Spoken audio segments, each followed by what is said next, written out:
Deuxième partie de Sortez-moi de là, toujours avec mon invité d'honneur Stéphane Lanique, le directeur de la Maison de l'Europe, Le Mans-Sarthe. On va parler de la fête de l'Europe, 14h, 18h, samedi 13 mai, place du Jet d'eau. C'est l'endroit où il faut être. On l'espère. The place to be, comme diraient certains. Et puis nous sommes avec le maire de la semaine, Dany Paris, monsieur le maire de Vallon-sur-Gé. Et justement, est-ce que vous êtes prêt pour une petite balade? Eh bien oui, pourquoi pas. Eh bien c'est parti, bras dessus, bras dessous, c'est la balade du soir. Bonsoir.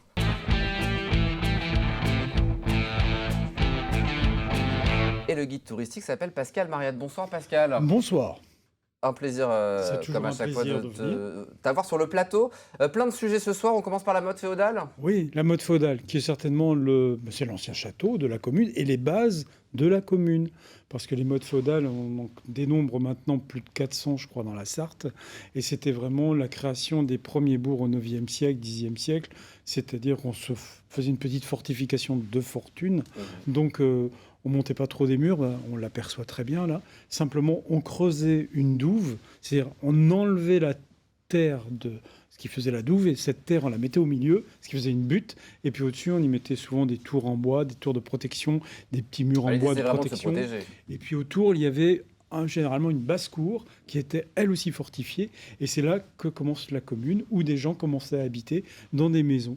Et il y avait souvent une chapelle, qu'on dit une chapelle castrale, et bien tout simplement, les bases de l'église qui se trouvent juste derrière, c'est le début de cette chapelle castrale, c'est le début de l'église. Voilà à peu près ce que donnait au IXe siècle une mode féodale qui était vraiment les protections de base, qui deviennent plus tard des constructions en pierre où on les abandonne. On le voit sur la tapisserie de Bayeux avec ces fameuses représentations. Il y en a deux sur la tapisserie de Bayeux qui représentent bien les modes féodales avec les petits fossés de chaque côté et les méthodes d'accès avec des petites échelles. Alors quand Stéphane ira se balader du côté de Vallon-sur-Gé, donc la mode féodale pour démarrer, puis ensuite on va du côté de l'église. Tu voulais absolument parler du chœur. Oui, alors c'est une église qui est inscrite au monument historique pour son chœur en fin de compte. Alors une très jolie façade, il n'y a pas de souci, c'est l'église Saint-Pierre je crois. Et derrière, voilà, c'est vraiment le passage, ce qu'on va appeler des chœurs romans au gothique. Et là on va trouver, on peut appeler ça un chœur, une abside. Et on va commencer à avoir une architecture un petit peu plus complexe qui va se présenter. Et apparemment, ce serait la première église connue dans le Maine qui retrouve cette forme un petit peu, on va dire, octogonale, qui commence à un octogone, enfin en trois faces. C'est ce passage du roman au gothique. Et c'est pour ça qu'elle est classée au monument historique. Et à l'intérieur, on peut la voir du coup à l'intérieur, il faut aller voir à l'intérieur. Ouais. Effectivement, on voit la voûte. Alors, très bien. Ouais. Donc le cœur de l'église. C'est juste derrière la mode féodale, il y a un petit chemin qui y mène. C'est très facile d'accès. Très jolie balade. Et ben voilà, le cœur. Et puis les anciennes maisons du bourg, c'est ça? Oui, alors dans le bourg c'est vraiment un bourg assez extraordinaire parce que votre bourg, vous avez de très belles maisons. On voit juste à côté de la mode féodale le logis de Meuniot, je crois, qui voulait dire petite chose, et où on trouve des fenêtres avec ces fameuses croisées et meneaux. Et donc on est sur une maison du 15e, ces fameuses maisons qu'on reconstruit après la guerre de 100 ans, parce que les Anglais nous avaient quasiment tout saccagé et mis tout par terre. Donc il a fallu reconstruire. Et on voit depuis la Motte ce joli logis, mais il y a plein d'autres logis sur la commune, et de très belles maisons. On le voit surtout à le fait que les toitures sont très élancées, vous voyez, très pentues, on en a déjà parlé. Ça, c'est 16e, 17e siècle. On voit même des petites ouvertures où on voit encore... Et c'était très bien conservé. Et c'était très bien conservé. Et vous en avez une quantité sur l'ensemble du bourg. Et il y a presque un cheminement à préparer avec des fiches et c'est vraiment très très bien. Il y en a une on a le guide touristique en tout cas. Il y en a une petite derrière l'église qui me plaît beaucoup. Ah, et puis, elle est à vendre, monsieur le maire? Elle n'est pas à vendre. Non, vous nous le dites et puis ce bâtiment avec une tourelle aussi près du cimetière, pas très loin. C'est vraiment de très jolis logis. On te tiendra au courant s'il y a un bien à vendre sur Vallon. Voilà. Et j'ai mis une photo sur l'hôtel de la Biche, qui n'est plus un hôtel aujourd'hui, mais qui est aussi significatif. Et ce que j'aime toujours, regardez. Quand j'ai vu la photo tout à l'heure, j'ai dit Pascal, il va être ravi. C'est une peinte qui reste et qui a la mémoire de la maison. C'est quand même beaucoup plus joli que le dibon et les enseignes en plastique. Le Moulin de l'Arche, c'est notre prochaine étape. Alors, pas loin non plus de la mode féodale. On tourne autour de la mode féodale, en fin de compte. Il y a ce magnifique moulin qui est au bord de la Gé. Et donc, c'est un moulin 15e. Alors déjà, côté court, Ça a été très bien restauré. Et puis côté rivière, eh bien là, on aperçoit la petite tour hein, qui domine. Alors on le voit très bien en passant sur le pont. Et on voit la roue, cette roue. Et l'endroit est charmant. Alors est venu dernièrement, je sais pas quoi, une pompe à chaleur ou un climatiseur. Je l'ai vu, c'est vrai, je l'ai vu. Il suffit de mettre un joli cache en bois ou un joli cache métallique ou comme de sur l'église végétaux de devant. Saint-Marc-la-Brière, tu avais parlé de, c'est quoi, de trompe-l'œil, non? C'était des trompe-l'œil pour cacher les comment on appelle ça, les antennes, les antennes téléphones qui sont cachées par des fausses pierres. Et ce qui fait qu'on voit pas qu'il y a des messieurs, dames. Mais c'est un vrai logis, c'est super bien soigné, bravo au propriétaire. Un petit détail quand même, c'était le climatisateur. Oui, on peut pas revoir l'image, revenons en arrière les amis, parce que... là sur le côté, là, juste là, voilà. Non, c'est celle d'avant, je crois encore. Voilà.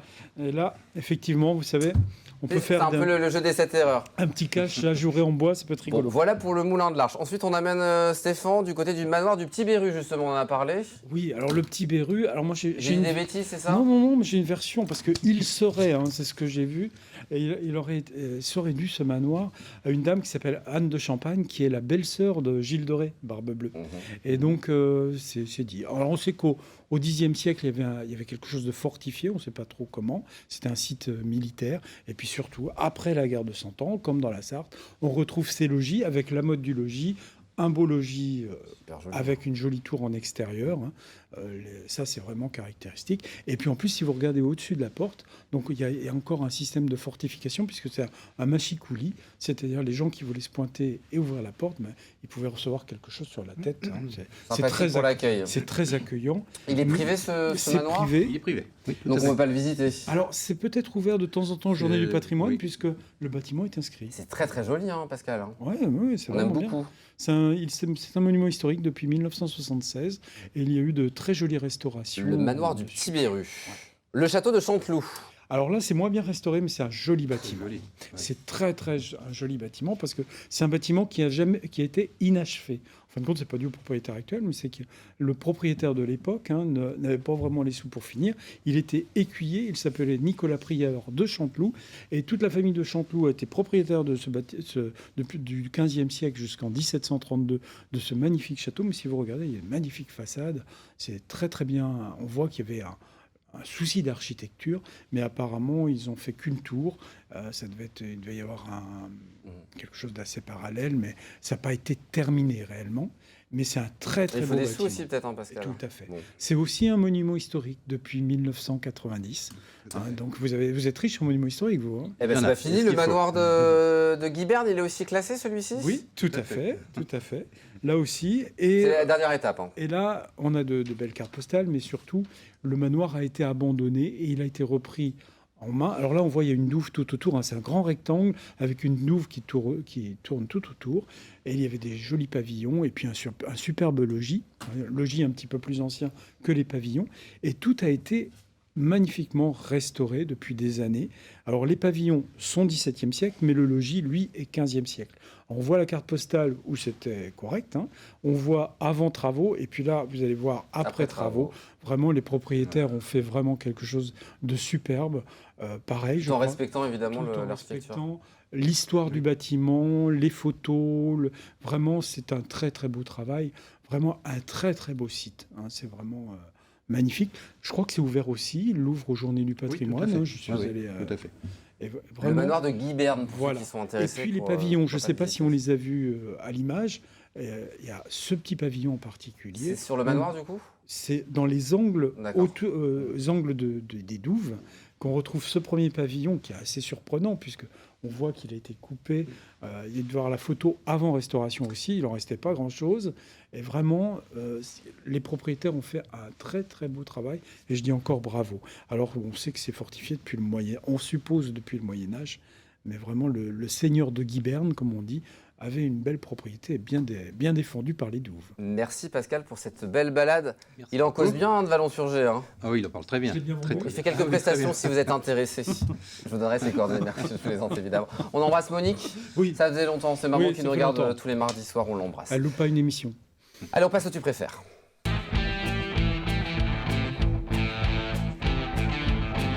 Et Stéphane, vous devenez officiellement co-animateur à ce moment-là de l'émission, puisque je me tais et c'est le moment de proposer un tu préfères à Monsieur le maire. On tutoie Monsieur le maire à ce moment-là de l'émission. Bon, alors vous êtes prêts? Prêt. Alors, Dany, Il est prêt. Dany, tu préfères la mer ou la montagne? La mer, Est-ce que tu préfères la ville ou la campagne? la campagne, Est-ce que tu préfères le printemps ou l'été? l'été, La lecture ou la musique? la musique, Très bien. Est-ce que tu préfères le vélo ou la marche à pied? les deux.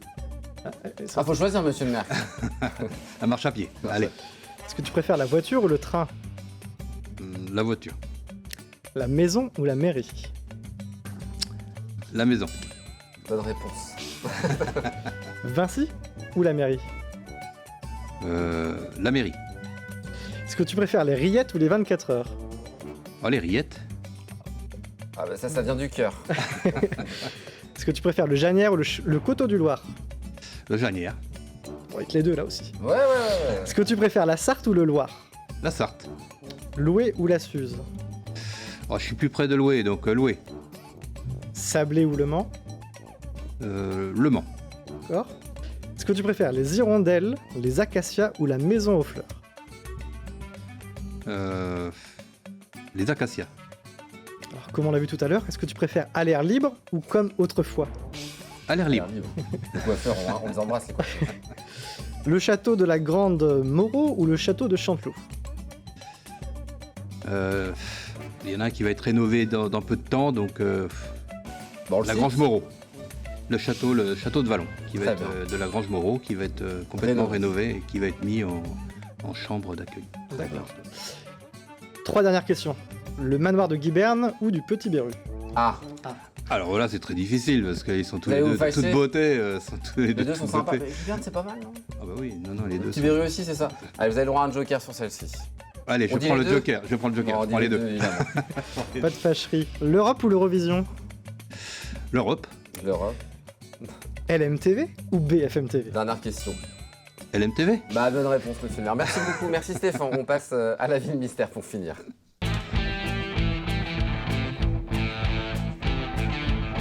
On va jouer avec nos téléspectateurs pour découvrir la commune dont je recevrai le maire la semaine prochaine. Différents indices que je vais vous donner. Si vous pensez avoir la bonne réponse, vous envoyez un mail à jeu@lmtv.fr. Pascal Mariette, qu'est-ce qui se passe à ce moment-là? Alors là, je Bah mets oui, le mon doigt devant la... doigt devant ma bouche. Exactement, parce qu'il a la réponse. Vous allez aider nos téléspectateurs, vous êtes prêts? Prêt. Prêt. Très bien. Bien sûr. Ma ville mystère est située à 50 km 700 de Vallon-sur-Gé via la départementale 21. Stéphane, une idée? Le Mans? Ah, mais j'attends le maire du Mans avec impatience. Mon premier est le nom porté dans le langage courant par différentes monnaies. Alors là, Ça souffle autour de la table. Mon deuxième désigne le mouvement d'une chose lancée parcourant une certaine trajectoire. Mon troisième est la forme de l'article défini au masculin singulier. C'est dur, Pascal? Oh, c'est facile. Ah. Oh, c'est bon. Mon quatrième est le nom d'une compagnie d'assurance. Mon cinquième est l'inverse de cours. Mon tout est ma ville mystère. On y trouve l'église Saint-Martin et le prieuré Saint-Martin du même nom. C'est de l'autre côté de la rue. Voilà, les habitants s'appellent les Sougéennes et les Sougéens, ça peut vous aider. oui. Ouais? Et il y a un dolmen au pied de l'église. Bon, il y a un dolmen au pied de l'église aussi, on en parlera la semaine prochaine. Bon, bah, débrouillez-vous. Vous envoyez un mail à jeu, au pluriel, @lmtv.fr. Vous n'aurez pas d'aide ce soir de nos amis autour de la table. On jouera par mail, nous. Bien Moi, je sûr. pense avoir trouvé. Ah bon, bah, Moi aussi. on peut donner la réponse. Je pense avoir trouvé. Eh bah, dites, vous allez aider les téléspectateurs? Peut-être Souget, Très- le Gann de Ah bah, écoutez. Alléluia. Merci, monsieur le maire. Merci beaucoup. Vous Merci. revenez quand vous voulez, c'est l'émission des maires, Sarthe-et-Moi. C'était un plaisir, c'est la première fois de vous accueillir sur le Oui, plateau. c'est vrai. C'était un Tout à fait. vrai plaisir de préparer l'émission avec vous en tout cas. Donc revenez quand vous voulez ici. Merci à votre équipe. Et puis, je voudrais dire aussi merci à mon conseil municipal et merci aussi à toutes nos associations de la commune. C'est important de le préciser. Merci Pascal Mariette. Merci. À la semaine prochaine pour de nouvelles aventures. Peut-être du côté de Sougé-le-Ganenon. On verra ça mardi peut-être. prochain. Stéphane, on reste ensemble dans un instant. On va parler du truc que vous connaissez parfaitement, le patois. D'accord. On va vérifier ça dans quelques instants. Restez avec nous, à tout de suite.